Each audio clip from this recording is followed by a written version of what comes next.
Welcome to our Circle of Hope, forged by Community Donation page. My name is Ben, and I'm part of the digital team. In a moment, my teammates Steve and Trinity will take over.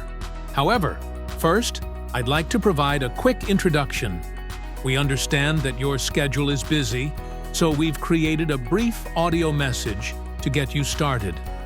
We invite you also to review the written information below to obtain all the details about our vision. Of all the work we do here, two of my favorite pillars or programs are the upcoming Camp Growth 2026 and all the podcast materials we offer.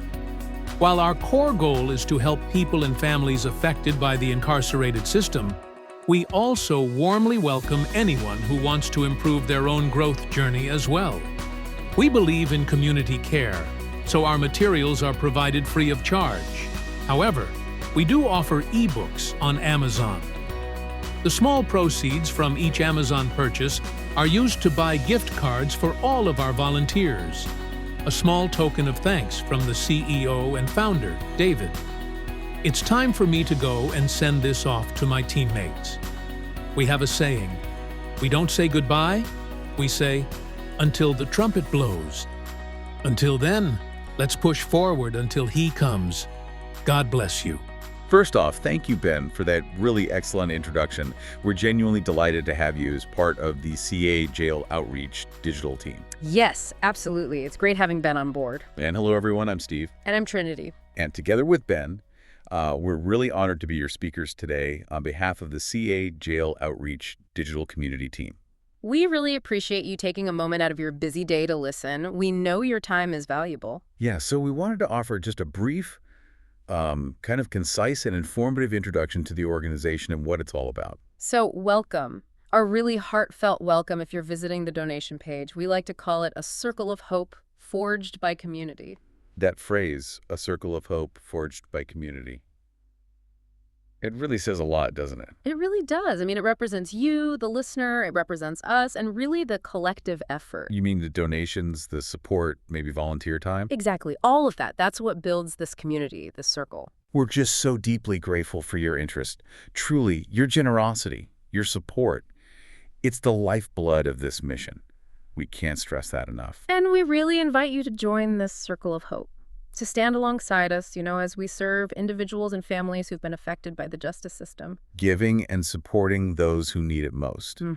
It's about being there together. Now, let's talk a bit about the vision behind all this. It comes from the CEO and founder, David, and of course the entire team. Yeah, it's quite a bold vision, actually. The idea is to really push forward, guided by compassion, guided by determination. Helping people both inside and outside the jail system. Right.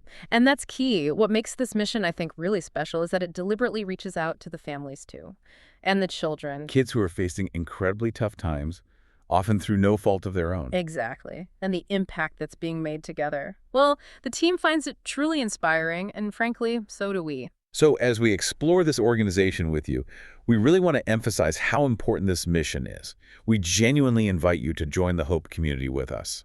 David's vision, the team's vision, it is bold. And it's your support, your interest that helps bring it all to life. Okay, so let's unpack this a bit more. What is the core mission here? Well, at its heart, it's about uplifting individuals, helping them navigate that journey back into society. And trying to break that cycle of incarceration, right? Yeah. Which is huge. It is. And a big part of that, they believe, is maintaining strong family connections. They see that as absolutely crucial for a successful transition. Yeah, I saw that. They're actively working now, helping kids stay connected with parents who are incarcerated. Through things like emails, video calls, and importantly, trying to remove the financial burden for families so those connections can happen. That makes sense. And guiding all this work is something they call the 144 Growth Journey Roadmap. Yes, that's their structure, their guiding framework. 144. Can you break that down for us? Sure. It sounds a bit like code, but it's actually pretty straightforward. It's one organization. CA Jail Outreach. Right. Helping 4 categories of people. That includes men, women, families, and children. Oh, and veterans, too, who are impacted by the jail system. Okay, one organization, 4 groups, and the last 4. That refers to the 4 growth support pillars. These are basically their core programs, how they deliver the support. Got it. And these pillars, these programs, they're powered by donations, by the community support we talked about earlier. Absolutely. Every program depends on it. So let's look at pillar number 1. Okay. This one involves their written materials and audio programs.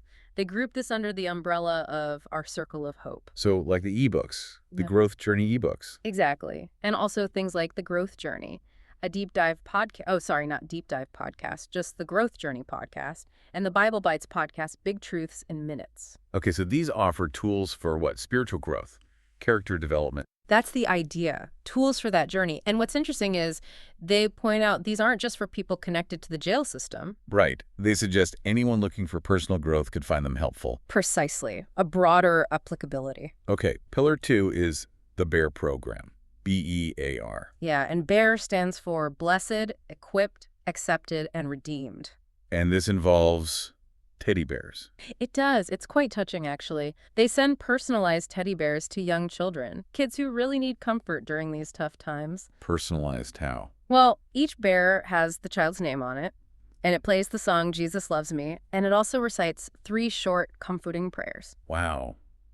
That's a very specific, thoughtful way to connect. It really is. And the story behind it is quite moving. Apparently, it started from a heartbreaking phone call the founder, David, received Oh, yeah. about a little boy really struggling with depression because both his parents were incarcerated. Just devastating. Oh, my goodness. And David's daughter, hearing about this, had this simple idea. Why don't we send him a teddy bear? Just like that. Just like that. And that one gesture sparked the whole bear program. Now it reaches lots of children. Amazing. Okay, pillar 3, reboot growth. What's this one about? This program is designed specifically to help people, regain control, get their lives back on track after being impacted by the system. Kind of reset. Exactly, a reboot. And again, they stress it's vital for those inside the system, but also for anyone needing a fresh start, really. A broader reach again. Okay, and the 4th pillar, camp growth in 2026. Sounds ambitious. It is ambitious. Yeah. This initiative is all about funding camps, day camps, week-long camping trips. For who? For children who have incarcerated parents, the goal is to give them a safe, nurturing, and just plain fun environment. That sounds wonderful. Yeah, and their ultimate dream, the big goal here, is to make this camp experience completely free for every single child. Free, so finances wouldn't be a barrier at all. That's the vision. No child left behind because of cost. Wow. So those are the 4 main pillars, but there are other things too, right? More immediate support. Yes, absolutely. Like immediate food assistance for individuals right when they're leaving jail. That critical transition point. Makes sense. And you mentioned family connections earlier. Right. They also help fund things like tablets and the cost of video calls, specifically so families can stay connected during incarceration, keeping those bonds strong. Okay, so we've got the structure, the programs. Let's talk about the impact. The organization calls it a ripple effect through these, our Circle of Hope programs. Yeah, let's look at a story they share about a woman named Maria. Okay, Maria. What was her situation? Well, her husband was incarcerated. She had 2 children.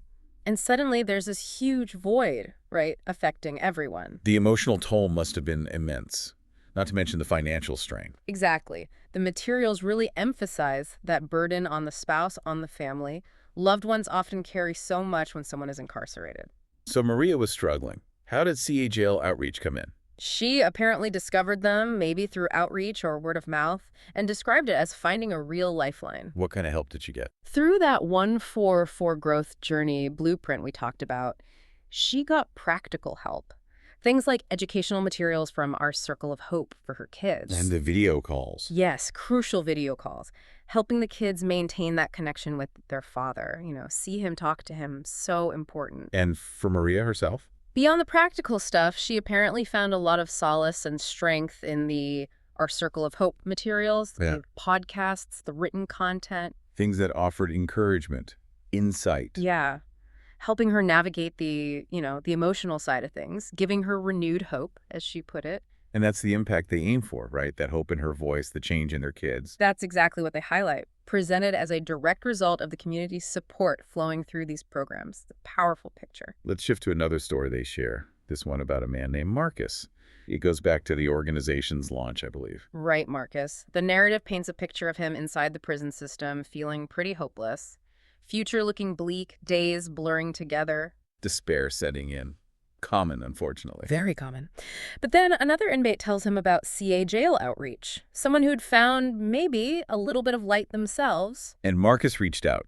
Was he immediately convinced? Not at all. Understandably skeptical, but, what did he have to lose? So he reached out.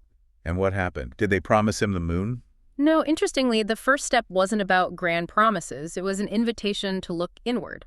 They had him take some self-assessment tests. Tests. How did he react to that?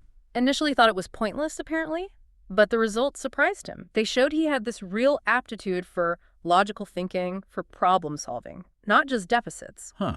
A hidden strength. Exactly. So armed with that insight, he decided to pursue education within the jail. He focused on coding. Coding. Something he probably never imagined. Never. And the story emphasizes his dedication, studying late, pushing through challenges. He actually completed the course, got a certificate. A real achievement. A sign of hope. Definitely. And then came his release day. Was he alone? According to the account, no. CA Jail Outreach was there, offering practical guidance. Like what? Helping him find a small apartment, getting basic furniture together, just giving him that foundation for a fresh start. That's huge. Was it just housing? No, it went deeper. They helped him connect with a local church, find counseling programs, building that support network, which is so critical. Absolutely vital for staying on track. So what happened to Marcus? Well, months later, the story concludes. His hard work and that support system paid off. He landed a job. Doing what? As a programmer, using those coding skills he learned inside. Wow, that's incredible. Yeah. The organization presents it as proof, that with guidance and effort, even from the darkest places, a different future is possible. A real turnaround story. These are the kinds of transformations they're working towards every day. And their vision, looking ahead, is all about continued growth. Which again relies heavily on that community support. How's their current reach looking? According to their latest updates, they're currently supporting people in 128 locations across the U.S. Okay, that's significant reach. Yeah, and our Circle of Hope podcast content has apparently reached over 11,000 listeners, and the ebooks have seen nearly 8,000 downloads.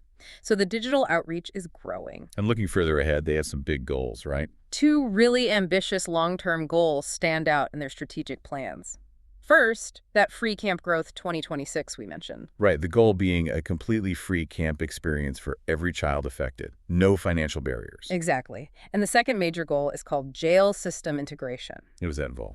The aim here is to get all our Circle of Hope materials, the videos, audio, ebooks, directly accessible to inmates inside the jail system. Directly onto tablets or systems within the facilities. That's the idea. But it's a big lift. Their projections show it requires a significant annual investment, around $100,000, just for access to the necessary third-party apps used in jails. But the potential impact is huge, right? Yeah. If people can access these tools while still incarcerated. Immense. Helping individuals work on character, deepen spirituality, maybe even start repairing family connections before release. It could be transformative.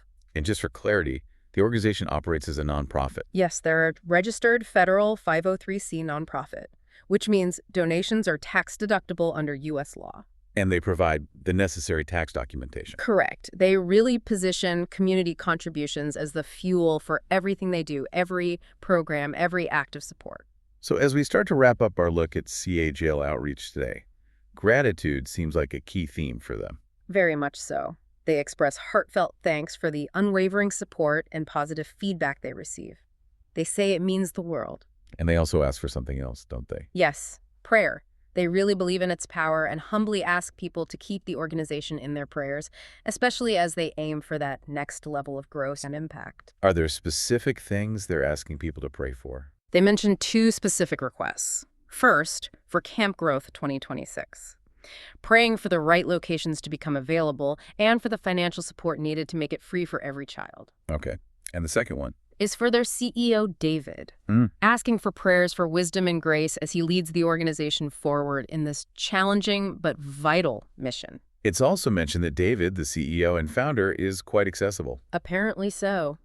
They note he's always available to answer questions and genuinely open to hearing ideas from the community about how to better help those in need. That openness is great. There's a quote from him they share too, isn't there? Yes, I like this one. He says, "Helping is ordinary. Adding ice makes it extraordinary." Adding ice. Yeah, I think it means going that extra mile, doing Yeah. more than just the basic requirement, making it special, refreshing, maybe. going above and beyond. I like that, an internal reminder to strive for more. Exactly. So thank you for joining us today for exploring this, our circle of hope. Every donation, every hour volunteered, every bit of support really does help forge a new path for someone. That's the message. You really become part of something bigger, Yeah. and they look forward to welcoming you to the community. If you want more information, or if there's anything they can do for you, definitely visit their website or reach out. Thank you again for your time and interest. Until the trumpet blows, have a great day. Have a great day. Thank you, Steve and Trinity, for all that great information. To everyone who is part of our Circle of Hope, we are so looking forward to helping across the board. We know that sometimes in life, we can't give due to other commitments, but you can still be part of our Circle of Hope just by sharing your talents with us. This organization is truly built by our community, whether it's through donations or by volunteering your time. Some people ask our CEO and founder why he does this work. He always answers with 3 words: because of Calvary. And honestly, I can't beat that. So on that note, we want to tell all of you in our community to have a great day until the trumpet blows. God bless you.